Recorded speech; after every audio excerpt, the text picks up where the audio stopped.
Bom, conversa de hoje com o professor Emir Sader. Obrigado pela presença de Sorocaba, convite do Sindicato dos Metalúrgicos. Invadimos aqui a sede do sindicato, seja bem-vindo. Tá, obrigado, é uma cidade que eu frequentei muito quando era criança, vinha passar as férias aqui na casa dos meus tios, que tem um casarão numa travessa da rua Doutor Braguinha. Verdade, conta um pouco essa história que os tios faziam aqui, quando o senhor vinha, até quando? Meu tio tinha uma loja de comércio, ele chamava Nicolau Tibcherene, me mostraram uma vez a fotografia que deu uma rua aí com o nome dele, mas a personagem era a tia Eva. Fazia uma comida extraordinária, umas tortas de banana inesquecíveis. Para mim, Sorocaba está ligado à torta de banana. Eu assisti um sul-americano de basquete extraordinário que o Brasil ganhou, Maria Helena, Heleninha, etc. Tal. Acho que o time chamava Votorantim naquela época, mas foi a seleção que triunfou. É um momento marcante, um momento de ouro da história da cidade, que aos poucos ele foi ficando para trás. Na década de 80 se revitalizou o basquete, mas hoje... eu tive uma experiência muito boa recentemente, vou aproveitar e fazer propaganda, assistindo a peça do Paulo Betti. Ele contando a infância, os acontecimentos, os personagens, o rádio, o importante do rádio e tudo mais. Ele vai vir aqui dia 22 e 23 levar a peça autobiografia autorizada, biografia da infância. Ele nasceu em Rafar, depois cresceu aqui em Sorocaba. Ele e os 3 irmãos e a mãe extraordinária que ele teve. O Paulo Betti é uma referência na cidade, não só porque conquistou a carreira, né, virou celebridade na Globo, mas porque talvez seja uma das poucas pessoas que faz essa celebração, né, faz essa referência na cidade. E são poucas pessoas, né, como o senhor fez agora, lembrando aí da tia Eva, que faz isso. Eu acho que você entende que isso faz parte, ou falta um pouco, nesse momento do século XXI, para essa juventude? Eu acho que os meios de comunicação, shopping center, atacam as identidades locais, enfraquecem as identidades locais. Quando um shopping center se estabelece, desaparece a gastronomia local, o artesanato local. O cara, quando entra no shopping center, entra no chamado não lugar. Reparem que o shopping center não costuma ter nem relógio nem janela. Você se esquecer do tempo e de onde é que você está. Você se conecta com as grandes marcas internacionais e se esquece das particularidades da cidade, da vida. Foi muito bom o Paulo Betti. Paulo Betti falar a escalação do São Bento quando o São Bento entrou na primeira divisão. Por lembrar daqueles jogadores, das circunstâncias. O papel do rádio. O rádio é uma coisa local, uma coisa que fala da vida das pessoas, dos acontecimentos, das propagandas que ficaram na cabeça dele.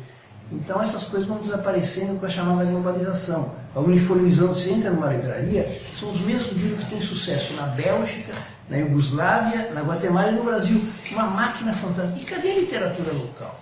Do interior de São Paulo, de Sorocaba, de Rafar, contando as vidas, biografias das pessoas. Isso infelizmente vai desaparecendo com essa homogeneização do consumo. Que o shopping center é uma máquina disso. Se eu não estiver enganado, grosso modo, a globalização é você fazer em escala aquilo que alguém inventou. E o contraponto disso seria a tecnologia, você desenvolver algo novo a partir do momento. O senhor tem essa visão sobre o que é a globalização, grosso modo, sendo assim? A globalização foi a consequência da livre circulação dos capitais. Os capitais vão onde bem quiser e eles levam uma ideologia própria, quer dizer, um estilo de consumo. As pessoas acabam se vestindo do mesmo jeito em todos os lugares do mundo e aquela ambição é ser igual a tal artista, tal não sei o que lá. Eu acho que o que era o contraponto do shopping center era a praça pública. Praça pública ia todo mundo, podia comprar, não comprar, as distintas classes sociais circulavam lá, era um lugar aberto, em que os distintos setores da cidade não se reconheciam. Fazer parte da cidade era ir ao centro da cidade. Agora essa descentralização do shopping center tira a identidade, tira o convívio das pessoas com outras pessoas. Tem um shopping center de uma classe, um bairro de uma classe, nem sequer se cruzam mais, né? Então a própria identidade das cidades acaba desaparecendo. A tecnologia pode ser instrumento de produção. Vocês podem fazer uma televisão local, é um grande mérito isso, né? Não tem que reproduzir só aquelas coisas nacionais. A Globo constrói o imaginário nacional. Então o imaginário é grande apartamento rico de São Paulo, da Zona Sul do Rio de Janeiro, parece que todo mundo, ninguém trabalha. Parece que as pessoas não vivem no trabalho, não vão no ônibus, não tem desempregado. Então a vida cotidiana é feita pela imprensa local, que está na vida, que está na rua, né? que tá no bar, que está no cinema, no teatro, na vida cultural. Eu acho que essa diversidade precisa reagir essa uniformização que tem sido negativa. E a tecnologia pode estar a serviço dela, com vocês, por exemplo. O senhor bate numa tecla, né, o shopping center como um não lugar, a gente os aeroportos como os lugares, os hotéis. E as livrarias estão quase sendo assim agora, quase que só tem o mesmo livro em qualquer lugar do mundo. De repente a humanidade descobre que vai ler todo mundo aquele livro. É uma máquina de produção de uniformidade de leitura. Né? Como é que no século XXI se combate isso? Que é uma questão levantada na década de 60, né, na escola de Frankfurt já se falava dessa questão, acentuada, e do século XXI ela está forte. Como é que se combate isso? Eu acho que as instâncias educativas e culturais têm que ser criativas e enraizadas localmente, para dar espaço para isso e não reproduzir simplesmente as modas intelectuais ou de estilos de consumo internacionais. A humanidade é muito diversa. Só um país como o Brasil, um estado como São Paulo, é uma diversidade extraordinária. Não pode ser que todo mundo coma, né, vá ao McDonald's. É uma alternativa, mas tem empadinha, que é uma criação formidável do Brasil, tem o quibe, que é uma criação formidável, tem empanada, tem um montão de coisas que as pessoas, quanto mais alternativas tem, é mais democrática, a vida é mais bonita se você não entra num vício, numa rotina, num estilo de consumo próprio, né? Isso, o meio de comunicação tem a ver com isso, as instâncias educativas têm a ver com isso, né? Eu acho que precisa educar as pessoas para elas serem mais livres para escolherem mais alternativas. Agora precisa dar as alternativas também para elas, né? A gente toca na questão da educação, dessa possibilidade. A gente tem uma família, né, onde os valores, os pais, os irmãos, os tios passavam para essa criança e a escola que ele frequentava reforçava esses valores. O senhor acredita que isso existe ainda hoje? Não, a socialização foi muito prejudicada. Quem é o pai de família agora na hora do almoço? É a televisão. Na verdade, não se conversa porque está olhando para a televisão. Não digo que a conversa já boa, uma conversa se falava, as pessoas tinham voz. Agora não, é silêncio que está passando a novela, não sei o que lá, quer dizer, até isso invade a vida das pessoas, né?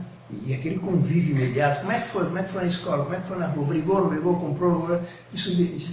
E ao mesmo tempo, as famílias de grande parte da população pobre estão enfraquecidas, quer dizer, hoje em dia 1/3 das famílias são, a cabeça de família é mulher. Não é porque a mulher conquistou, porque o homem foi embora. Então ela educa as crianças, mal e mal, em geral a filha mais velha educa a menor, ela sai para trabalhar, esse convívio familiar se enfraqueceu. E nós perdemos a escola como lugar de socialização dos jovens. A escola é ruim, infraestrutura ruim, qualificação de professor ruim, e ela compete em desigualdade de condições com a televisão, com a internet, com a droga, com a violência, com a rua em geral. Ela é desinteressante. Era um lugar importante. Eu estudei em escola pública sempre, então eu convivia com os pobres. Jogar futebol na favela. Quer dizer, hoje em dia meu filho está em escola particular e não conhece a criança pobre. Quer dizer, é uma coisa seletiva, né? Segmentadora socialmente. Então, as 3 socializações fundamentais eram família, escola e trabalho. Trabalho mal e mal, porque em geral não tem um trabalho muito organizado, assim, tá? A família se enfraqueceu e nós perdemos a escola como lugar de frequência de convivência dos jovens, né? Eles vão à escola, mas não é um lugar fundamental para eles. Professor, a gente está chegando ao final do primeiro bloco. O senhor está meio pessimista para o futuro?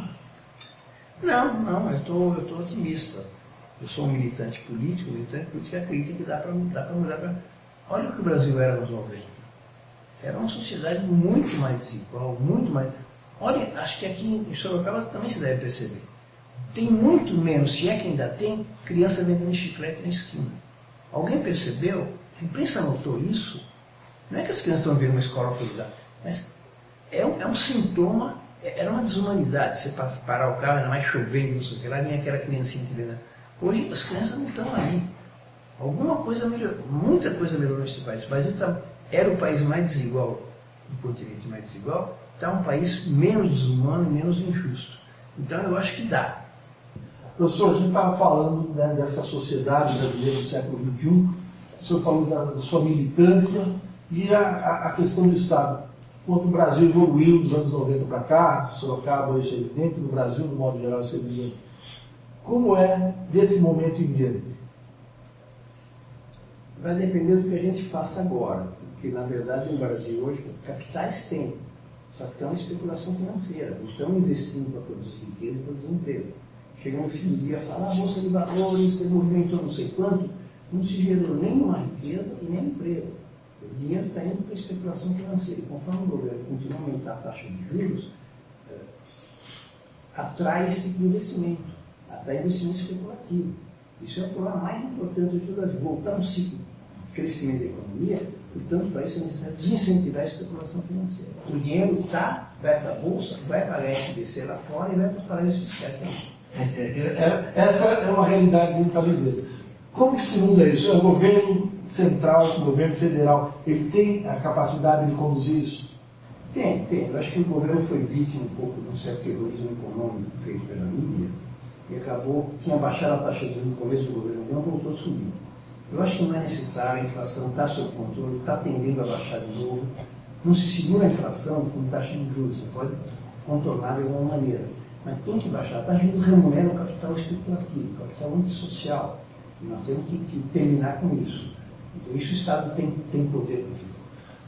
O Estado, pegar na questão do governo Dilma, ela teve uma toada até o final do primeiro mandato, na campanha, um tipo de comportamento, e estamos aí há 3 meses do novo governo, 5 meses do novo governo, uma eleição que parece que não quer terminar nunca. A Dilma, ela está fazendo totalmente contrário do que ela prometeu? Não, você sabia que ia ter que fazer um ajuste nas contas públicas, porque durante o governo da Dilma, basicamente por reflexo da economia internacional, a economia não cresceu 1,5%, simplesmente vegetativo da população. E, no entanto, coerente com o que o PT sempre pregou, as políticas sociais se expandiram. Então, demos ajustes nas contas públicas. Algum acerto tem que fazer. Só que, primeiro, não tem que fazer pelo lado dos trabalhadores, não só quem especulou na crise. Tem que fazer pelo lado da sonegação. Quem que ataca a sonegação no Brasil? Está aí os números, está aí até os nomes da HSBC. Quem é que ataca, quem é que recupera esse dinheiro? Tem que tomar por esse lado. Em segundo lugar, esse pacote aí não vai resolver o crescimento econômico.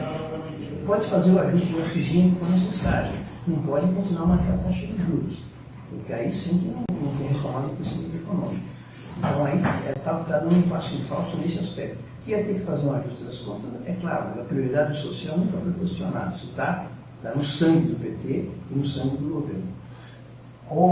Essa primeira etapa de votação do Congresso, passou goela abaixo dos partidos dos trabalhadores. Os deputados, eles não queriam, eles acham que a forma como eles estão votando esse ajuste é uma traição ao que eles pregaram ao longo da carreira política deles. Vocês não entendem mesmo, não? Não, eu acho que é um pacote equivocado e ineficiente, socialmente injusto. O governo criou uma saia justa para o PT, porque, além do mais, não é necessário e não é eficiente, não é com esses cortes aí que vai se colocar em dia as finanças públicas. Não é isso que vai fazer retomar o crescimento econômico. Então, além da incomodidade de votar, não é um mal necessário. É um mal, certamente, tocou em direitos dos trabalhadores, e sem que isso vá significar a recuperação da economia. Essa dicotomia, há um ruído aí, como é que se conserta isso? Eu acho que a Dilma tem que dizer a que veio para o segundo mandato. Ela está prisioneira da conjuntura econômica, se entende pela gravidade, ela enunciou uma coisa importante que era a pátria educadora, se for dar consciência social à massa da população do que está acontecendo no país, mas não foi implementado. Então, eu acho que o jeito é falar à população, explicar e colocar os objetivos onde ela quer chegar. Tudo bem, ela quer sair do nó econômico financeiro imediato, mas isso é um instrumento, é um meio para fazer o quê? Quais são os objetivos que ela quer realizar no segundo mandato? Isso ela tem que fazer para a população ter consciência até do que está vivendo. Tem uma seguinte figura de linguagem, que ela, no segundo mandato, sentou no carro, arrumou o retrovisor, arrumou o espelho, e está lá pronta para dar partida. Dar essa partida é a votação desse ajuste fiscal. É correto esse raciocínio? Não, eu acho que se não é marcha reta, pelo menos no máximo está andando de lado. Não está avançando não. E a gente sabe que a austeridade, cortar, não é o crescimento econômico. Então eu acho que não está engasgando, não está pegando a chave no motor. E ela é a membro do partido. Há um distanciamento muito evidente dela, do principal líder do partido, que é o Lula, está andando do lado. Qual que é a consequência disso? O governo é um governo de alianças, portanto, não obedece necessariamente o que o PT quer ou gostaria que fosse, né? Agora ela está muito mais sincronizada com o Lula.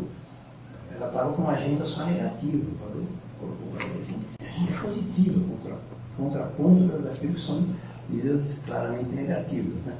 Eu acho que a primeira conjuntura já acabou. Era uma conjuntura de unidade do PMDB com a direita, cercando o governo. Essa passou, houve algumas medidas positivas, houve uma coordenação política do governo mais real na mão do vice-presidente, e houve divisões dos setores que estavam se opondo. O PMDB em relação ao PSDB, o PSDB retrocedendo em relação à terceirização, conflitos internos entre a própria liderança do PMDB. O governo não fez gol ainda, mas a oposição fez gol contra, então deu uma equilibrada relativa. O senhor bate na tecla de que essa patinada desse início do governo, que a Dilma ainda não disse a que veio, se refere a uma questão unicamente econômica, aliado aí a esse arco de alianças políticas. A questão da corrupção, onde que entra dentro desse contexto?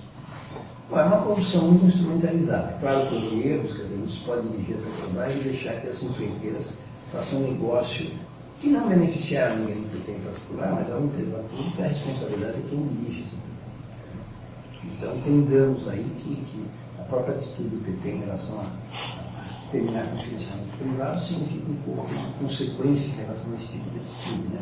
Agora, há uma instrumentalização clara que interessa a mídia só os casos de corrupção que tem a ver com o Estado, porque eles querem desqualificar o Estado. A questão do Zenoc, do HSBC, eles deixam totalmente marginalizado. Quando atinge grandes fortunas brasileiras que, ao invés de investir aqui, botaram dinheiro na especulação de maneira ilegal lá fora. Então tem uma instrumentalização disso. Corrupção não é o problema fundamental do Brasil. O problema fundamental do Brasil é a especulação financeira. A riqueza gerada no Brasil não vai para produzir riquezas e empregos. Vai para o mercado financeiro, vai para o HSBC, vai para o paraíso fiscal, etc. Esse é o problema mais importante do Brasil. A gente falava no bloco anterior que o senhor coloca uma questão, né, de que o problema central do Brasil não é a corrupção. Né? O problema central é a questão da especulação financeira. Didaticamente, explica isso para o sorocabano que está aqui em Caravana. O que significa isso na prática? Os bancos antes financiavam a produção, financiavam o consumo, financiavam a pesquisa tecnológica. Hoje eles vivem da compra e venda de papéis. O que o banco quer? Que o Estado esteja endividado, que a empresa esteja endividada, a pessoa esteja endividada. Que é uma coisa inútil socialmente. A pessoa pode ir lá atrás ter se endividado para comprar uma geladeira, mas fica pendurada nisso. Ou a empresa, ou o governo, etc. Então ele vive de uma coisa parasitária. O recurso econômico existe, só que não está investido para gerar riqueza e para gerar emprego. É o poder do dinheiro que corrompe, isso corrompe a política, corrompe a vida pessoal dos indivíduos. Quer dizer, o que tem que primar não é o poder do dinheiro, é os direitos das pessoas. As pessoas têm direito a acesso à educação, à saúde, ao transporte, à cultura, por ser um ser humano, e não por ter dinheiro. Então, o neoliberalismo primou pelo poder do dinheiro e isso corrompe tudo na sociedade, tende a corromper. Qual que seria um modelo, dá um exemplo, de que país hoje vive, não dentro desse modelo do Brasil, mas desse modelo que o senhor julga que é o ideal? Bom, há políticas que em vários países funcionam, não necessariamente um país como um todo. Né? Uma educação, toda ela pública, de qualidade, faz que você acabe com o analfabetismo. A Bolívia é um país muito pobre, mas que acabou com o analfabetismo. Falando espanhol, castelhano, aimara, quechua e guarani. Hoje não tem quem seja analfabeto. A Bolívia tem 51% de parlamentares femininos no Congresso. Não por decreto de lei, é promoção de mulher boliviana. Você sabe que a mulher é indígena. O judiciário é eleito. Então também mudou a composição do judiciário. São coisas que democratizam a vida. Estou pegando um país pobre aqui do lado, mas que mudou coisas importantes. Né? A Bolívia faz a Operação Milagre. A Operação Milagre é uma coisa do método cubano, recuperação da visão das pessoas gratuitamente. E faz isso em escala enorme. Tem argentinos, mais de 20 mil argentinos que cruzaram a fronteira na Bolívia para recuperar a visão, porque o pobre em geral, as famílias pobres, não sabem que enxergam mal. Acho que é assim mesmo, tá? Menos a hora. Né? Você pode, com uma operação simples, talvez você operação. Então tem coisas muito importantes que são feitas em países pobres que se dão prioridade. O Brasil tem uma enorme quantidade de analfabetos. São idosos, é mais difícil convencê-los e ensiná-los. Mas o país que tem Paulo Freire não vai ter nenhum obstáculo para educar e alfabetizar as pessoas. Tem que acabar com a alfabetismo. O senhor não acha que quando o senhor coloca a Bolívia como exemplo, o senhor não reforça um certo preconceito, uma certa visão de que as pessoas falam, o governo está querendo ser comunista, ser bolivariano? O senhor não acredita que esse tipo de discurso ele não acaba mais confundindo do que explicando? Eu não estou dando exemplo de Cuba, eu também podia dar, né? Os médicos cubanos estão mostrando a diferença de um médico formado com o espírito de atender as pessoas. A maioria dos nossos médicos são formados na universidade pública, gratuitamente, sai da universidade e vai abrir consultório para atender filhos de mulher rica. Onde é que estão as doenças no Brasil? Onde é que estão os médicos do Brasil? Quer dizer, então não. Quando se abriu os lugares para trabalhar, no começo nenhum deles quis ir, agora estão indo. Assim, os médicos cubanos são devotados o médico para atender o sofrimento das pessoas e não para ficar só fazendo cirurgia plástica na zona sul do Rio de Janeiro e sem devolver nada para a sociedade, fazendo os melhores cursos públicos que poucos têm acesso gratuitamente e depois não tem nem contrapartida de trabalhar no SUS, né? Então não é um problema de um país determinado.